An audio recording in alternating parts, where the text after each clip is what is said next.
മുൻ വൈദ്യുതി മന്ത്രി എം മണിയും അങ്ങയും താരതമ്യപ്പെടുത്തിയുള്ള ചർച്ചകൾ ശ്രദ്ധയിൽപ്പെട്ടിരുന്നു. അദ്ദേഹം എത്രയോ ഉയർന്ന ആൾ എന്നെ കാണും. താരതമ്യത്തിന് യാതൊരു അടിസ്ഥാനവും. അല്ല, അതായത് ആ കാലത്തും പ്രതിസന്ധി ഉണ്ടായിരുന്നു. ആ പ്രതിസന്ധി പരിഹരിക്കാൻ അന്ന് മന്ത്രിയായിരുന്ന അദ്ദേഹത്തിന് സാധിച്ചു, ഇന്നത് സാധിക്കുന്നില്ല. ഞാൻ പറഞ്ഞില്ല, അദ്ദേഹത്തിന്റെ മുമ്പ് ഞാൻ ശിക്ഷപ്പെടാൻ ആഗ്രഹിക്കുന്നില്ല. ഞാൻ കോൺഗ്രസിന്റെ കല്യോടുള്ള ധീര രക്തസാക്ഷികൾ ശരത് ലാലിൻ്റെയും കൃപേഷിൻ്റെയും ഓർമ്മകൾക്ക് മുൻപിൽ പ്രണാമർപ്പിക്കുന്നതിന് വേണ്ടിയാണ് ഇവിടെ എത്തിയിട്ടുള്ളത്. ആ ധീര രക്തസാക്ഷികളെ വളരെയേറെ നന്ദിയോടെ സ്മരിക്കുകയാണ്. അവർ ഇന്ത്യൻ നാഷണൽ കോൺഗ്രസിൻ്റെ കേരളത്തിലെ ചൈതന്യമായ ഓർമ്മകളായി എന്നും നിലനിൽക്കും. ഈ മണ്ഡപത്തിൽ ഞങ്ങൾ DCC പ്രസിഡൻറ്റും UDF കൺവീനറും എല്ലാം ചേർന്ന് പുഷ്പാർച്ചന നടത്തി ആ കുട്ടികളുടെ മുമ്പിൽ ശിരസ് നമിക്കുന്നു. അതുമായി ബന്ധപ്പെട്ട് തന്നെ ഒരു ചോദ്യം, അതായത് നേരത്തെ പെരിയ കേസിലെ പ്രതികൾക്ക് നിയമവിരുദ്ധമായി പരോൾ നൽകി എന്നത് സംബന്ധിച്ച് പരാതികൾ ഉയർന്നിരുന്നു. അതൊരു സംഭവം. അതിനുശേഷം പരോളിൽ ഇറങ്ങിയ ഒരു പ്രതി പ്രകോപനപരമായി സമൂഹ മാധ്യമങ്ങളിൽ വീഡിയോ ഇട്ടതുമായി ബന്ധപ്പെട്ടും ഒരു പരാതി ഉണ്ടായി. ഈ രണ്ട് പരാതിയിലും ആഭ്യന്തര വകുപ്പ് ഒരു നടപടിയും ഇതുവരെ സ്വീകരിച്ചതായി കണ്ടിട്ടില്ല. എന്താണ് അതിൽ സംഭവിച്ചത്? നമുക്കറിയാം, ഈ കേസിലെ പ്രതികളെ സഹായിക്കാനാണ് LDFന്റെ ഗവൺമെൻറ് ശ്രമിച്ചിട്ടുള്ളത്. ഇവിടുത്തെ കോൺഗ്രസ് നേതൃത്വവും പ്രതികളുടെ ഈ രക്തസാക്ഷികളുടെ കുടുംബാംഗങ്ങളും ഈ കേസ് CBI എൻക്വയറിക്ക് വേണ്ടി ആവശ്യപ്പെട്ടപ്പോൾ കേരള സർക്കാർ ജനങ്ങളുടെ നികുതി പണം ചെലവഴിച്ചുകൊണ്ടാണ് അതിനെ നഖശികാന്തം എതിർത്ത് പരാജയപ്പെടുത്താൻ ശ്രമിച്ചത്. പ്രോസിക്യൂഷൻ കോടതി വിധി പ്രഖ്യാപനത്തിൽ കൃത്യമായിട്ട് പറഞ്ഞിട്ടുണ്ട്. പ്രതിഭാഗം ചേർന്നതുപോലെയാണ് പ്രോസിക്യൂഷൻ അന്വേഷണ ഏജൻസികൾ പ്രവർത്തിച്ചത് എന്ന് പറഞ്ഞിട്ടുണ്ട്.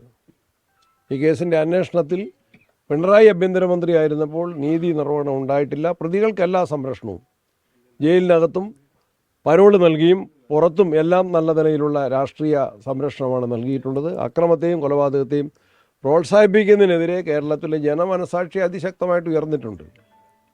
കൊലപാതക രാഷ്ട്രീയത്തിൻ്റെ ഞെട്ടിക്കുന്ന ഇരകളാണ് കൃപേഷും ശരത് ലാലും.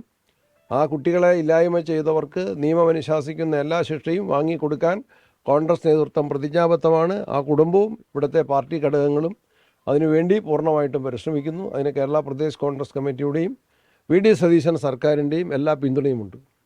പക്ഷെ അതിലെ ഈ പരോളിൽ ഇറങ്ങിയതിന് ശേഷം UDF ഭരണമാണ്, അതിൽ നടപടി എടുക്കാം. അല്ല, അത് അത്തരം പ്രതി തന്നെ പ്രകോപനപരമായി അത്തരം കാര്യങ്ങൾ ആഭ്യന്തര വകുപ്പും ജയിൽ വകുപ്പും വളരെ ഗൗരവത്തിൽ കാണും. പരോള് നൽകുന്നതിൻ്റെ നിയമരാഹിത്യം സംബന്ധിച്ച വിഷയങ്ങളും പരോൾ കാലഘട്ടത്തിൽ പരോളിൻ്റെ വ്യവസ്ഥകൾക്ക് വിരുദ്ധമായിട്ട് ഏതെങ്കിലും പ്രതികൾ പ്രവർത്തിച്ചാൽ അത് സംബന്ധിച്ച കാര്യങ്ങൾ വിശദമായിട്ട് ആഭ്യന്തര വകുപ്പ് അത് അന്വേഷിക്കുകയും തക്കതായ നടപടികൾ സ്വീകരിക്കുക തന്നെ ചെയ്യും. കണ്ണൂരിലെ ഈ ഡോക്ടർ റാമിൻ്റെ അറസ്റ്റുമായി ബന്ധപ്പെട്ടുകൊണ്ട് അറസ്റ്റ് വൈകി എന്നുൾപ്പെടെയുള്ളൊരു ആക്ഷേപം നിലനിൽക്കുന്നുണ്ട്. കുടുംബത്തിന് തന്നെ അങ്ങനെ ഒരു പരാതി? അത് എനിക്കറിയില്ല. അറസ്റ്റിനെ കുറിച്ചൊക്കെ പോലീസ് അതിൻ്റെ നടപടികൾ സ്വീകരിക്കേണ്ടതാണ്. ആഭ്യന്തര വകുപ്പിന് എന്തെങ്കിലും പരാതികളോ ആക്ഷേപം ഉണ്ടെങ്കിൽ അവർ പരിശോധിക്കും. വൈദ്യുതിയുടെ കാര്യത്തിൽ എന്താണ് ഇപ്പോൾ നിലവിൽ സാഹചര്യം? വൈദ്യുതി നമ്മളെ സത്യസന്ധമായ കാര്യങ്ങൾ ജനങ്ങളുടെ മുമ്പിൽ പറഞ്ഞിട്ടുണ്ട്. കേരളത്തിലെ വൈദ്യുതി ആവശ്യം കഴിഞ്ഞ വർഷത്തേക്കാൾ ഇപ്രാവശ്യം 1000 മെഗാവാട്ടായിട്ട് ഉയർന്നിട്ടുണ്ട്. പുതിയതായിട്ട് നമ്മൾ ഇലക്ട്രിക് വെഹിക്കിൾസ് ഒരുപാട് ഉപയോഗിക്കുന്നു. അതുപോലെ തന്നെ കൂടുതൽ വീടുകൾ വന്നു, സ്ഥാപനങ്ങൾ വന്നു, കൂടുതൽ ആളുകൾ എയർ കണ്ടീഷണർ ഉപയോഗിക്കുന്നു. അന്തരീക്ഷത്തിൻ്റെ താപനില കൂടി മഴ കുറഞ്ഞപ്പോൾ രണ്ട് കാര്യം. മഴ കുറഞ്ഞപ്പോൾ വൈദ്യുതി ഉൽപ്പാദിപ്പിക്കാൻ സാധിക്കുന്ന ജലവൈദ്യുത പദ്ധതികളിലെ ഡാമുകളിലെ സംഭരണശേഷി ഗണ്യമായിട്ട് കുറഞ്ഞു. കഴിഞ്ഞ പ്രാവശ്യം ഇടുക്കിയിലെ 60% ജലനിരപ്പുണ്ടായിരുന്നെങ്കിൽ ഇപ്രാവശ്യം അത് 30-ൽ താഴെയായിട്ട് കുറഞ്ഞു. ഉൽപ്പാദനം ഗണ്യമായിട്ട് കുറയുകയും ഉപയോഗം 1000 മെഗാവാട്ട് ഉയരുകയും ചെയ്തു. കേരളത്തിൽ കഴിഞ്ഞ 10 വർഷക്കാലം കൊണ്ട് LDF ഗവൺമെൻറ്റിന് 125 മെഗാവാട്ട് മാത്രമാണ് ഉൽപ്പാദിപ്പിക്കാൻ വേണ്ടി സാധിച്ചത്. അവിടെയാണ് ദീർഘകാല അടിസ്ഥാനത്തിൽ ഒരു വൈദ്യുതി കരാറുണ്ടാക്കി കേരളത്തിന് 4 രൂപ 29 പൈസയ്ക്ക് 465 മെഗാവാട്ട് കൂടി കിട്ടാനുള്ള ഒരു കരാറാണ് ഉമ്മൻചാണ്ടി ഗവൺമെൻറ് ലാരിയാടൻ മുഹമ്മദ് നടപ്പിൽ വരുത്തിയതെങ്കിൽ ആ കരാറിൻ്റെ ആനുകൂല്യം ആദ്യഘട്ടങ്ങളിൽ ഉപയോഗപ്പെടുത്തിയ LDF ഗവൺമെൻറ് ആ കരാർ റദ്ദാക്കാനാണ് അവർ പരിശ്രമിച്ചത്. ആ കരാർ ഇപ്പോൾ റദ്ദാക്കപ്പെട്ടിരിക്കുകയാണ്. അതിൻ്റെ ഫലമായിട്ട് നമുക്ക് കിട്ടാവുന്ന 465 മെഗാവാട്ട് കിട്ടുന്നില്ല. പിന്നെ മാർച്ച് ഏപ്രിൽ മാസങ്ങളിൽ ഇപ്രാവശ്യത്തെ വേനൽക്കാലത്ത് കേരളത്തിൻ്റെ സ്വന്തം വൈദ്യുതി ഉൽപ്പാദനം ഉണ്ടായിരുന്നില്ല. അപ്പോൾ ജൂൺ മാസം പകുതിയോടുകൂടി മഴ കിട്ടുമെന്ന പ്രതീക്ഷയിൽ നമ്മൾ അന്നത്തെ ഗവൺമെൻറ് കടം വാങ്ങി. ആ കടം വാങ്ങിയത് ജൂൺ 15 മുതൽ സെപ്റ്റംബർ 15 വരെ പുതിയ ഗവൺമെൻറ് ഏത് ഗവൺമെൻറ് വന്നാലും മടക്കി കൊടുക്കണം. ഇപ്പോൾ മടക്കി കൊടുത്തുകൊണ്ടിരിക്കുകയാണ്.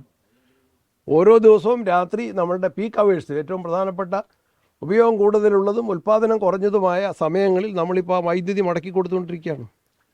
അപ്പോൾ സ്വാഭാവികമായിട്ട് മഴ കുറഞ്ഞതിൻ്റെ പേരിൽ, കരാർ ലംഘനം നടന്നതിൻ്റെ പേരിൽ, ചൂട് കൂടിയതിൻ്റെ പേരിൽ, മടക്കി കൊടുക്കേണ്ടതിൻ്റെ പേരിൽ എല്ലാം നമുക്ക് വൈദ്യുതിയുടെ പ്രയാസമുണ്ടായി.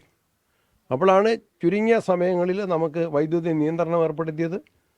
കുറച്ച് മഴ മെച്ചപ്പെട്ടപ്പോഴും അതുപോലെ തന്നെ മറ്റ് സ്ഥലങ്ങളിൽ നിന്ന്, ഇന്നലെ തന്നെ കാസർഗോഡ് ജില്ലയിൽ വൈദ്യുതി ഇല്ലയെന്ന് അറിഞ്ഞപ്പോൾ തന്നെ കർണാടകത്തിൽ നിന്നുള്ളൊരു ബന്ധം വിച്ഛേദിച്ചതാണ്. മംഗലാപുരത്തു നിന്ന് വരേണ്ട ഒരു ബന്ധം വിച്ഛേദിച്ചതാണ്. അപ്പോൾ തന്നെ ഞാൻ കർണാടകത്തിലെ വൈദ്യുതി മന്ത്രി, കോൺഗ്രസ് വർക്കിംഗ് കമ്മിറ്റി അംഗം കൂടിയായ KJ ജോർജ് സാറിനെ വിളിച്ചു. അദ്ദേഹം കൂടി ഇടപെട്ടിട്ട് അപ്പോൾ തന്നെ അത് റീകണക്ട് ചെയ്യാൻ വേണ്ടി സാധിച്ചു. വേറെ ലൈനിലെടുത്തു, വേറെ ഫീഡറിൽ നിന്നാണ് ഇങ്ങോട്ട് നമുക്ക് സപ്ലൈ ചെയ്തത്. എല്ലാ ശ്രമങ്ങളും ഈ രൂപത്തിൽ കേരള ഗവൺമെൻറ്റും വൈദ്യുതി ബോർഡും നടത്തിക്കൊണ്ടിരിക്കുകയാണ്.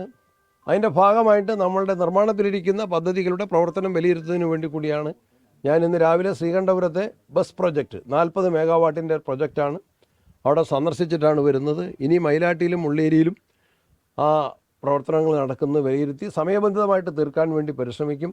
അതിനുശേഷം 3 മണിക്ക് കാസർഗോഡ് ജില്ലയിലെ MLA മാരുടെയും ജില്ലാതലത്തിലുള്ള വൈദ്യുതി വകുപ്പിൻ്റെ ഉദ്യോഗസ്ഥന്മാരുടെയും യോഗം ചേർന്ന് ഈ മേഖലയിലുള്ള പ്രയാസങ്ങളും പ്രതിസന്ധികളും ചർച്ച ചെയ്ത് ജനങ്ങൾക്ക് ഏറ്റവും മെച്ചപ്പെട്ട വിതരണ സംവിധാനങ്ങൾ ഒരുക്കുന്നതിന് വേണ്ടിയിട്ടുള്ള എല്ലാ ശ്രമങ്ങളും നടത്തും. അതിനു വേണ്ടിയിട്ടുള്ള മീറ്റിംഗ് കൂടി പങ്കെടുക്കാനാണ് വന്നിട്ടുള്ളത്. എത്ര കാലം പവർ കട്ട് തുടരേണ്ടി വരുന്ന കരുതുന്നത്? നമുക്കിപ്പോൾ പരിഹരിക്കാൻ വേണ്ടി ശ്രമിച്ചുകൊണ്ടിരിക്കുകയാണ്. മഴയിപ്പോൾ കിട്ടുന്ന ഒരു ആശ്വാസമാണ്. അതിൻ്റെ അടിസ്ഥാനത്തിൽ മഴയുടെയും മറ്റ് സാഹചര്യങ്ങളുടെയും അടിസ്ഥാനത്തിലാണ് കഴിയുന്നത്ര കുറയ്ക്കാൻ വേണ്ടിയാണ് ഗവൺമെൻറ് എല്ലാ നടപടികളും ശ്രമിക്കുന്നത്. രാജ്യത്തൊട്ടാകെ ഉണ്ടായ ഒരു കാലാവസ്ഥ വ്യത്യാസമാണ്. അതുകൊണ്ട് മറ്റ് സ്ഥലങ്ങളിൽ നിന്നും കിട്ടുന്നതും പ്രയാസമുണ്ട്. പിന്നെ ഒരു കാര്യം കൂടി മനസ്സിലാക്കേണ്ടത്, നമുക്ക് പകൽ സമയത്ത് സോളാർ എനർജി ധാരാളമായിട്ട് കിട്ടുന്നുണ്ട്. സോളാറിന് ഉൾപ്പെടെയുള്ള പകൽ സമയത്തെ നമ്മളുടെ എനർജിയുടെ വില വളരെ കുറവാണ്. ചില ദിവസങ്ങളിൽ അതൊരു യൂണിറ്റിന് 1 പൈസ മാത്രമാണ്. പക്ഷേ രാത്രിയാകുമ്പോൾ അതിൻ്റെ വില ഒരു യൂണിറ്റിന് 10 രൂപയായിട്ട് വർദ്ധിക്കുകയാണ്. 10 രൂപ കൊടുത്താലും കിട്ടാനില്ല. അവിടെയാണ് നമ്മൾ ഹ്രസ്വകാല കരാറും മറ്റ് പർച്ചേസിങ്ങുമായിട്ട് നമ്മൾ മുന്നോട്ട് പോകുന്നത്. അതുപോലെ തന്നെ ബാറ്ററി എനർജി സ്റ്റോറേജ്, ഈ പകൽ സമയത്ത് ഉൽപ്പാദിപ്പിക്കുന്ന സോളാർ വൈദ്യുതി രാത്രിയിൽ കൂടി സ്റ്റോർ ചെയ്ത് ഇൻവെർട്ടർ മോഡലിൽ, അല്ലെങ്കിൽ പഴയ ബാറ്ററി, നമ്മൾ ടോർച്ച് ലൈറ്റിലൊക്കെ ഉപയോഗിക്കുന്ന പഴയ ബാറ്ററിയുടെ പുതിയ വികസിതമായ പതിപ്പിൻ്റെ അടിസ്ഥാനത്തിൽ സ്റ്റോറേജ് ഫെസിലിറ്റി ഉണ്ടാക്കിയെങ്കിൽ മാത്രമേ കേരളത്തിന് രക്ഷയുള്ളൂ. ദീർഘകാലാടിസ്ഥാനത്തിലുള്ള ജലവൈദ്യുത പദ്ധതികളും മറ്റ് പ്രൊജക്റ്റുകളും നമുക്ക് ആലോചിച്ച് യുക്തമായിട്ടുള്ള നടപടികൾ സ്വീകരിക്കണം. ഞാനിപ്പോൾ ഏതായാലും ഈ മന്ത്രിസഭയിൽ ചേർന്നിട്ട് 2 മാസവും വകുപ്പിൻ്റെ ഉത്തരവാദിത്വം വന്നിട്ട് 2 മാസത്തിൽ താഴെയുമാണ് ആയിട്ടുള്ളത്. പെട്ടെന്നുണ്ടായ ഒരു പ്രതിഭാസമല്ല ഇത്, ദീർഘകാലാടിസ്ഥാനത്തിലുള്ള പ്രശ്നങ്ങൾ തന്നെയാണ്. പരിഹരിക്കാൻ വേണ്ടി എല്ലാവരുടെയും കൂട്ടായ പരിശ്രമം ശക്തമായിട്ട് നടത്തിക്കൊണ്ടിരിക്കുന്നത്. മുൻ വൈദ്യുതി മന്ത്രി MM മണിയും അങ്ങയും താരതമ്യപ്പെടുത്തിയുള്ള ചർച്ചകൾ ശ്രദ്ധയിൽപ്പെട്ടിരുന്നു. അദ്ദേഹം എത്രയോ ഉയർന്ന ആളെന്നെ കാണും, താരതമ്യത്തിന് യാതൊരു അടിസ്ഥാനവും. അല്ല, അതെ, ആ കാലത്തും പ്രതിസന്ധി ഉണ്ടായിരുന്നു. ആ പ്രതിസന്ധി പരിഹരിക്കാൻ അന്ന് മന്ത്രിയായിരുന്ന അദ്ദേഹത്തിന് സാധിച്ചു, ഇന്നത് സാധിക്കുന്നില്ല. അല്ലെന്നേ, ഞാൻ പറഞ്ഞില്ല, അദ്ദേഹത്തിന്റെ മുമ്പ് ഞാൻ ശിക്ഷപ്പെടാൻ ആഗ്രഹിക്കുന്നില്ല.